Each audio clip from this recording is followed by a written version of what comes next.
Welcome back. You'll notice we are jumping to chapter 5, and I'm going to combine these first two sections, or most of these first two sections, into one lesson for you.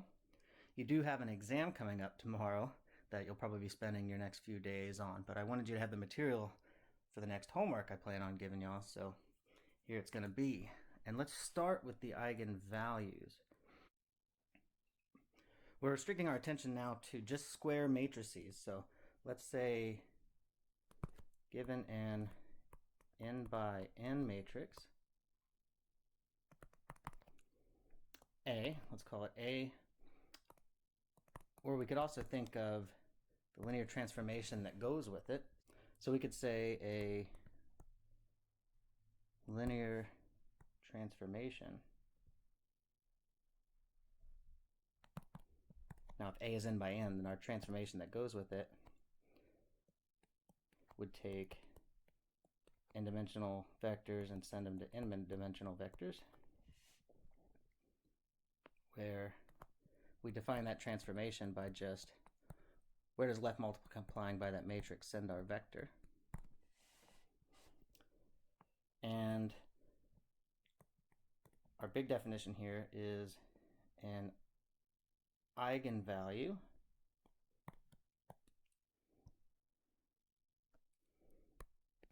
is a number, it's just some scalar.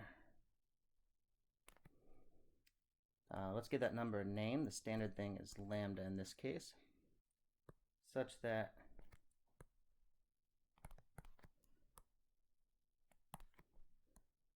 there exists some non-zero vector in that Rn where that vector gets sent to just that number times it. All my transformation does, if I think in terms of the transformation, is it gets stretched. It just gets scaled by that number. So if there's any such vector where that happens, if I'm in whatever dimensions, let's say 3 dimensions in this little picture, if all my transformation does to that particular point in this space is stretch it out, or could be negative, my lambda could be negative, so maybe it reverses it and sends it off that way, but it just scales the vector by some number, then that number is one of our eigenvalues. So that creates a question, is how do I find these things?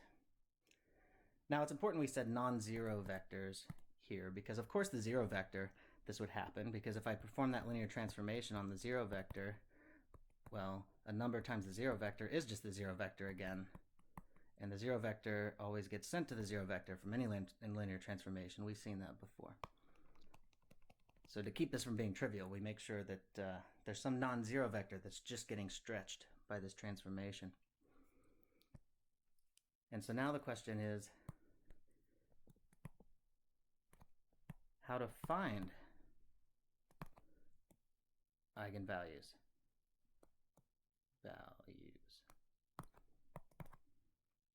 Well, notice if I look at this equation, that matrix times that vector equals just lambda times that vector. We want to know, is there a non-zero vector here that makes this true? Well, that would mean this equation has a non-zero solution. Well, that's equivalent to saying I could just subtract this over and say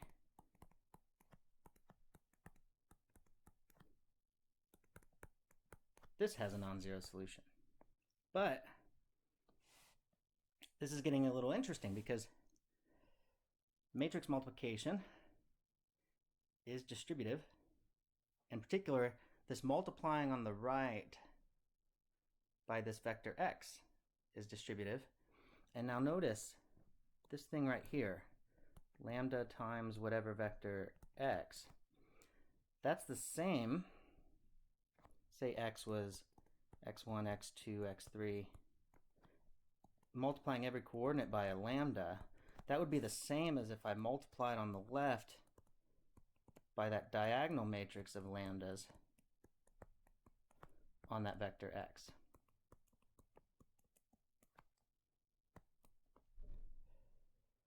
But this matrix could also just be written as scale the identity matrix. And that's what we're going to do.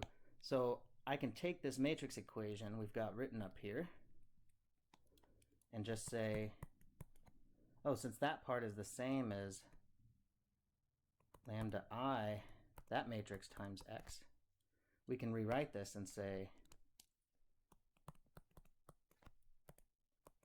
that lambda I times x has non-zero solution.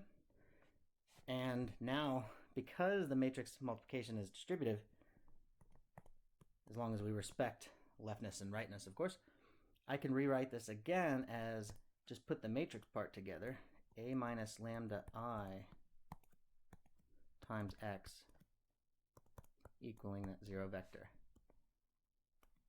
has a non-trivial solution. But here's the question. But when does this matrix equation here have non-zero solutions? Well, this is a homogeneous system. We've got the zeros all on the other side of the equals here. And we've seen before, a homogeneous system, when does it have non-zero solutions, non-trivial solutions? That's precisely when that matrix is not invertible. One of our definitions of a matrix being invertible was that the homogeneous system that goes with it, this thing right here, has only the zero solution. Well, so if it has non-zero solutions, then it must not be invertible. But a little bit more recently, we saw that a matrix being invertible is also equivalent to the determinant being not zero. So a matrix being not invertible would just mean the determinant is zero. So how do I find my eigenvalues? I look at this equation. And this is called the characteristic equation. Characteristic. Sorry, my handwriting is a little rough.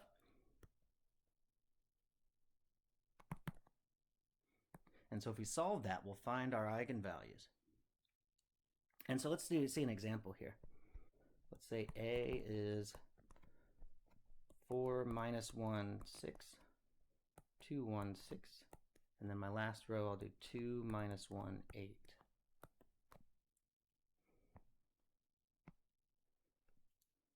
Then this a minus lambda I, we're just putting a placeholder variable in here. We don't know what our eigenvalues are yet. We have to find them. Is just going to be, take this matrix and subtract lambdas down the diagonal.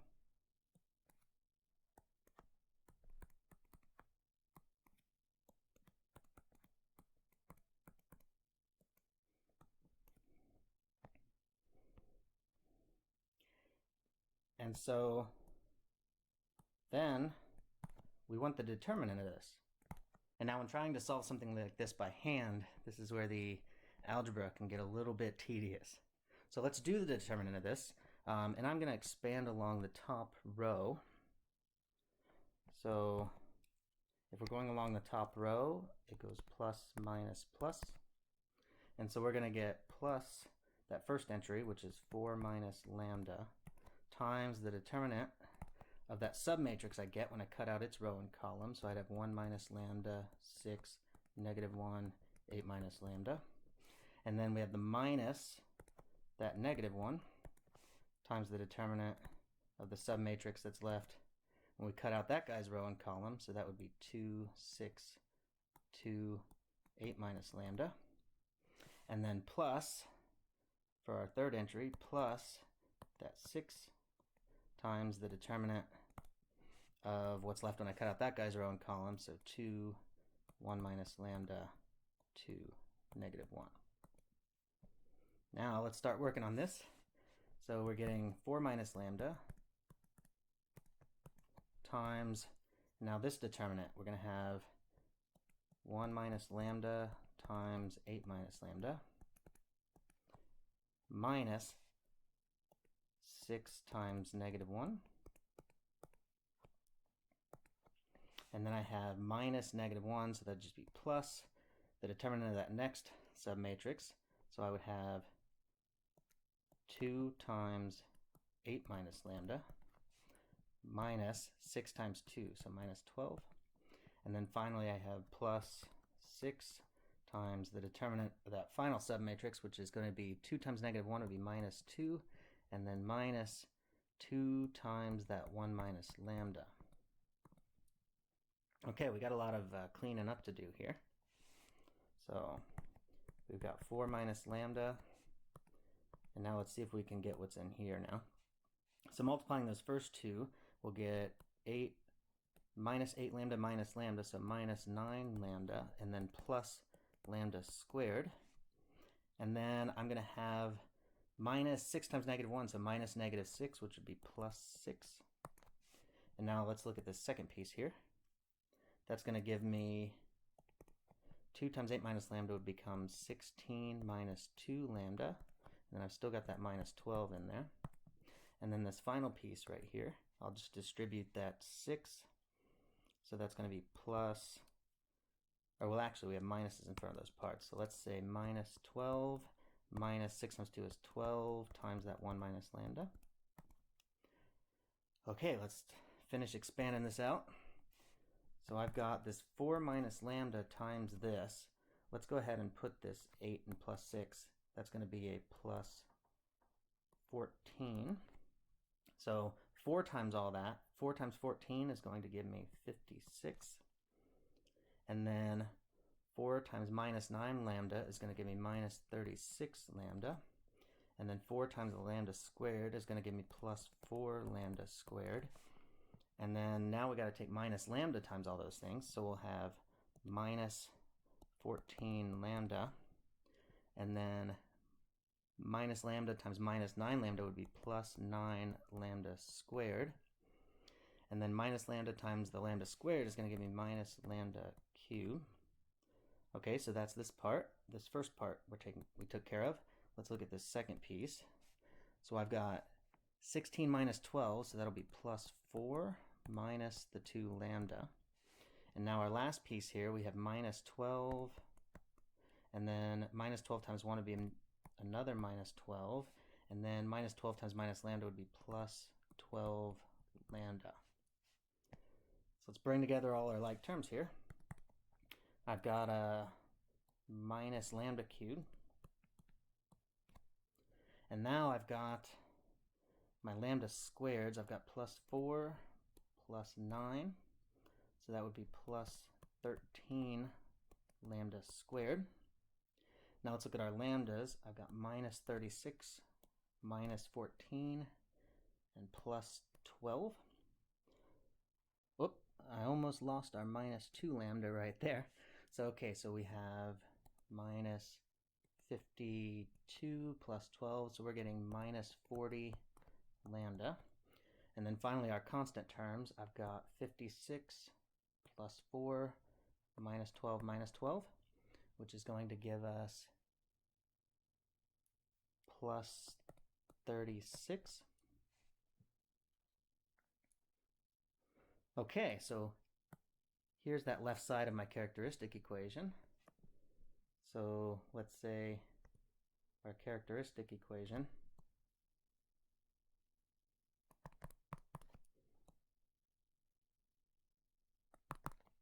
is minus lambda cubed plus 13 lambda squared minus 40 lambda plus 36. And remember, to find my eigenvalues, we wanted to set that equal to 0. The determinant of that a minus lambda I, which is this thing here, that's also called the characteristic polynomial. Let's make a little note of that so you don't get confused if you ever see that language. Polynomial. And we set it equal to 0, that's the characteristic equation. And now to finish solving that out, you usually want to factor that polynomial or use a machine to find the zeros of it. There's all kinds of ways to do that. That's more of a high school algebra 2 or college algebra thing. And so instead of reviewing that, let's just say we factored it. And that factors as minus, and then you end up with two factors of lambda minus 2. So lambda minus 2 squared, and then also a lambda minus 9. And that's set equal to 0. So our eigenvalues, which are just the zeros of that polynomial, so the solutions to this equation are 2 and 9.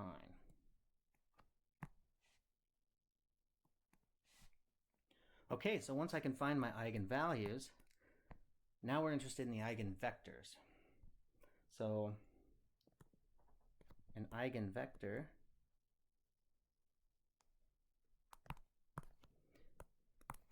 is any non-zero, for the same reasons as before. We only care about the non-zero stuff.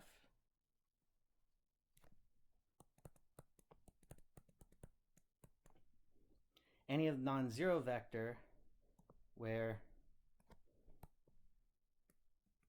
there is a number lambda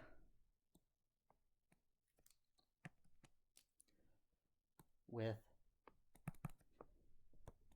that transformation, or left multiplication by the matrix, just scaling that vector by lambda. In other words, an eigenvector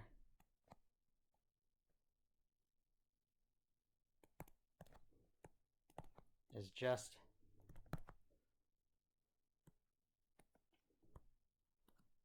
one of the vectors corresponding to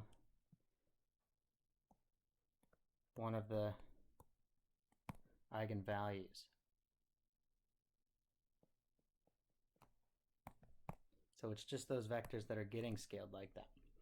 So we found our eigenvalues, and now we want to find all the vectors that go with it. And so first let's talk about some things that happen with eigenvectors. So given so let's just pick one, an eigenvalue, suppose we found them.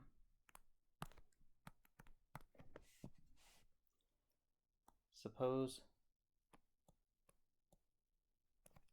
let's say some vector x and y are eigenvectors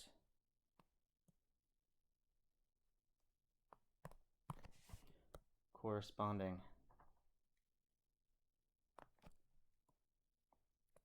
to lambda. Then notice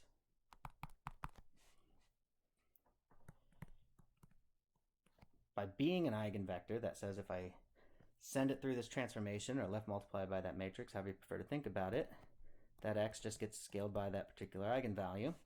And also, if that y is another eigenvector corresponding to that same eigenvalue, same thing is happening to it.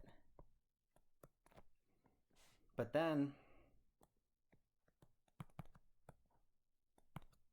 that means, what do we have? We have that if I looked at x plus y and I send that through the transformation,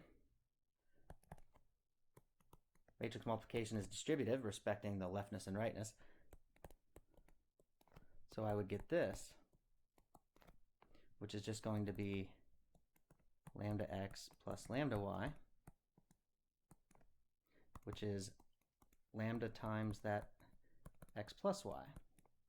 In other words, x plus y is also going to be an eigenvector corresponding to that same lambda. So the eigenvectors corresponding to lambda are closed under addition.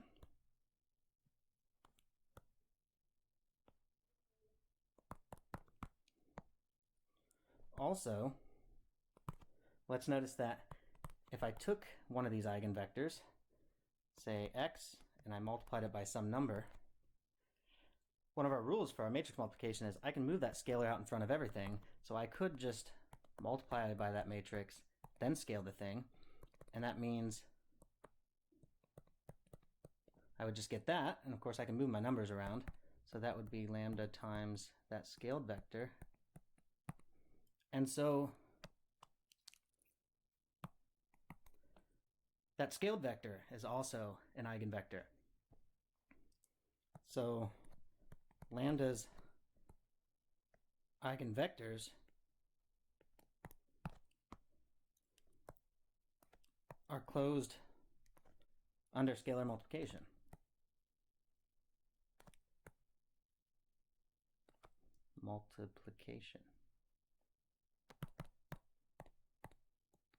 Sorry for my handwriting.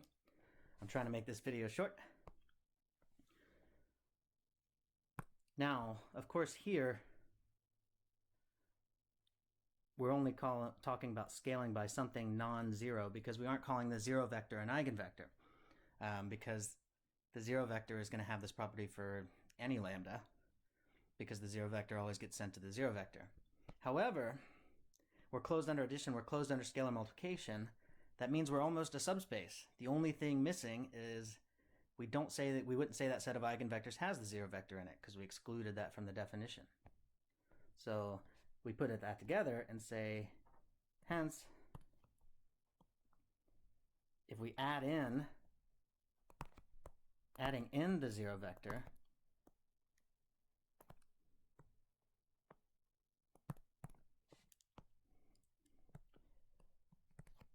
the set of eigenvectors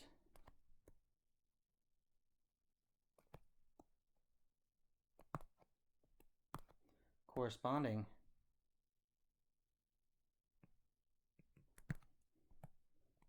to an eigenvalue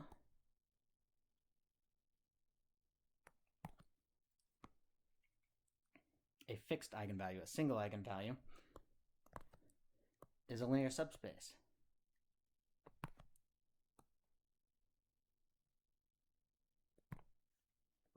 Moreover, so it's a subspace visually.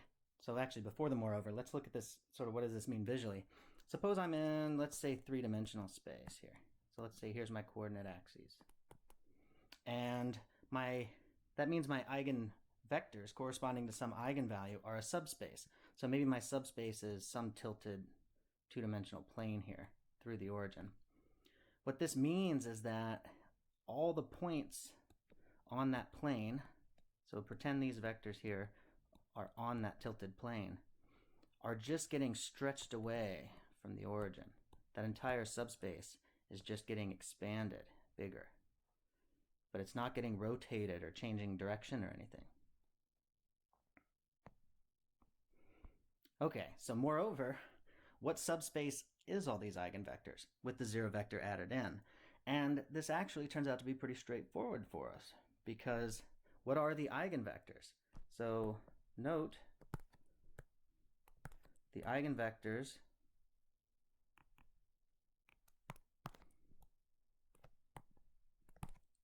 are the solutions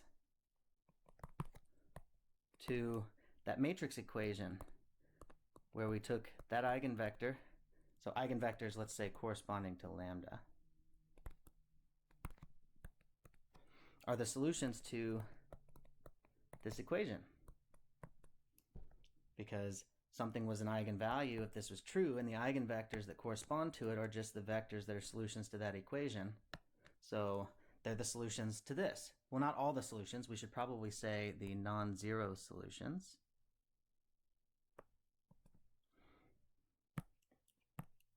So that means the solutions to this, but what are the solutions to this? We would call this, if you remember, the null space of that matrix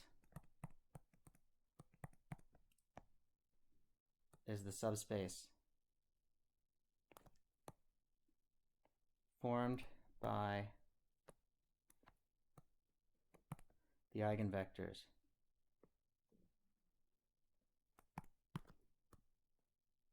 corresponding to lambda. So we just got to find a null space. Let's call this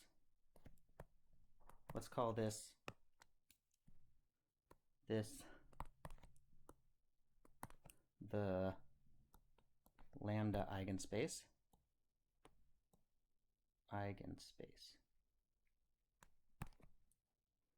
And let's create a notation here.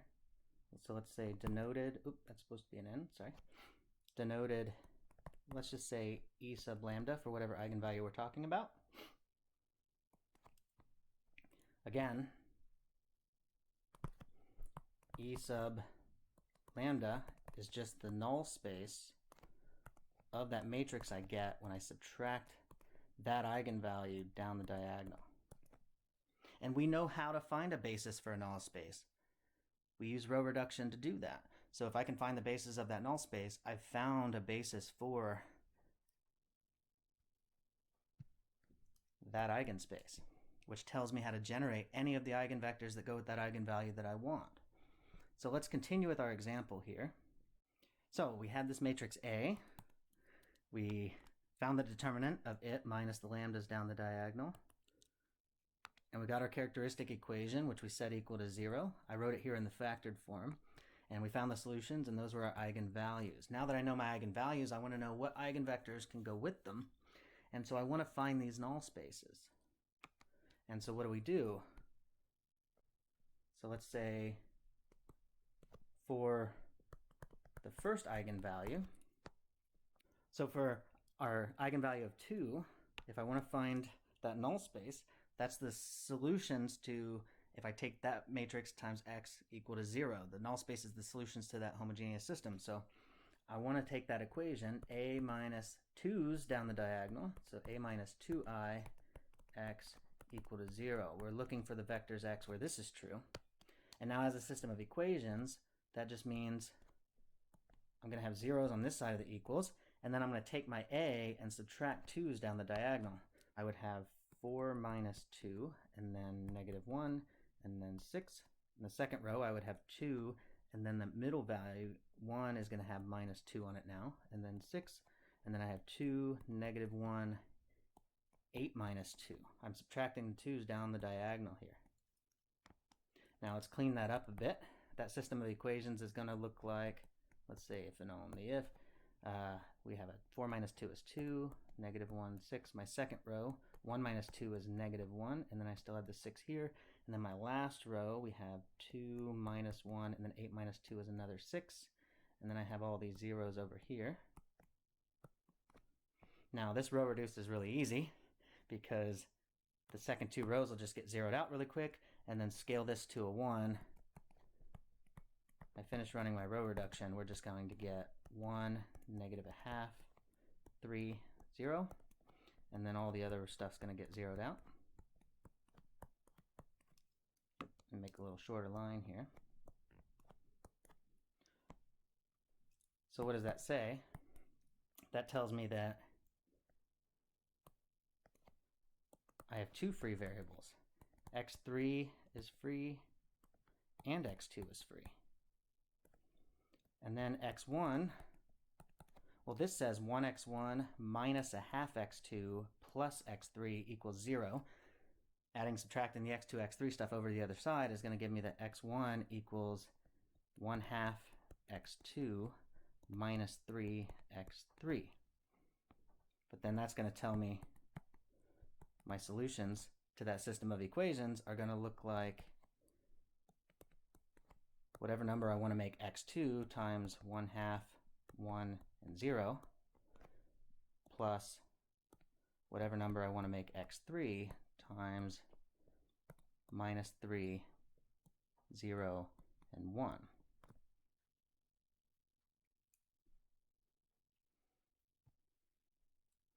And what does that mean? That means that these two vectors I just found are a basis for that null space. So that eigenspace corresponding to my eigenvalue 2, which again is just the null space of the matrix I get when I subtract that number, which in this case is 2, down the diagonal. Well, if that's a basis for it, those two vectors there, then I can say that's going to be the span of those two vectors. 1/2, 1, 0, and -3, 0, 1.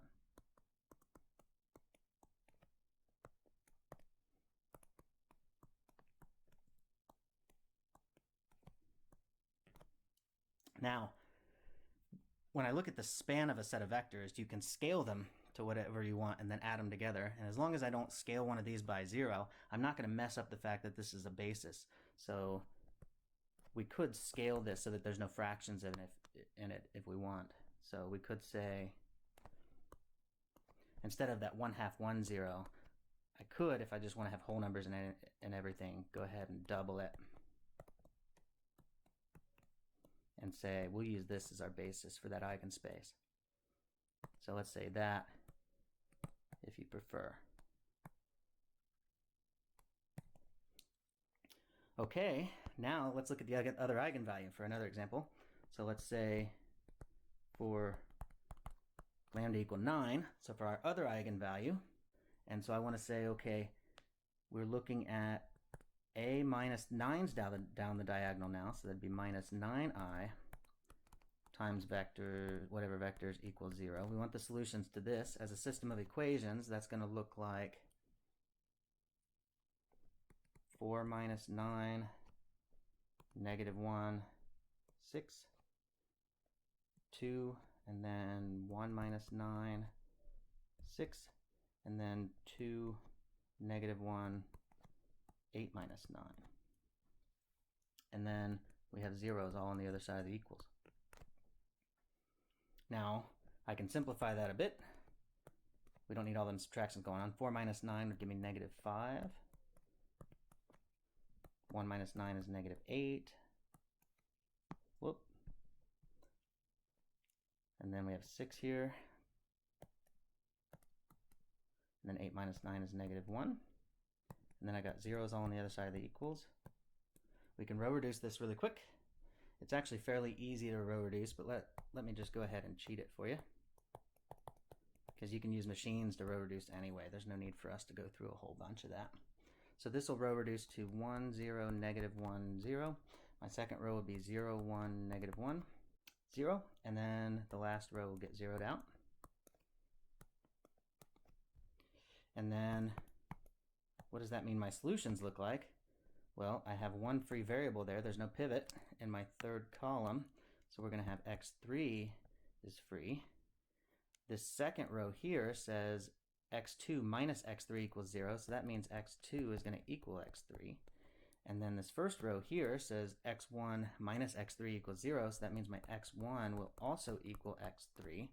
And so my solutions to that system are just going to look like x3 times a vector of 1's for whatever you wanted to make x3. So the eigenspace corresponding to that eigenvalue 9, which again is the null space of that matrix minus 9's down to the diagonal, is generated by its basis, which we found a basis for it. It's actually just that one vector by itself. So the eigenspace corresponding to that second eigenvalue is just all the vectors that have the same number in all their coordinates. So now, to lead into the next video, I want to go ahead and just collect all the information we found with this example. So here's what we had before, and let's add to that information. We found that a basis for the 2 eigenspace was that vector 1, 2, 0, and that vector negative 3, 0, 1, and a basis for our other eigenspace, that one that goes with the 9, was just generated by a single vector. So we'll start off with this, and next time we'll do something more with this example. Thank you, guys. Don't forget, I will be passing you an exam tomorrow, and there will be a homework assignment over this lesson that I'll have you work on over the course of next week. Thank you.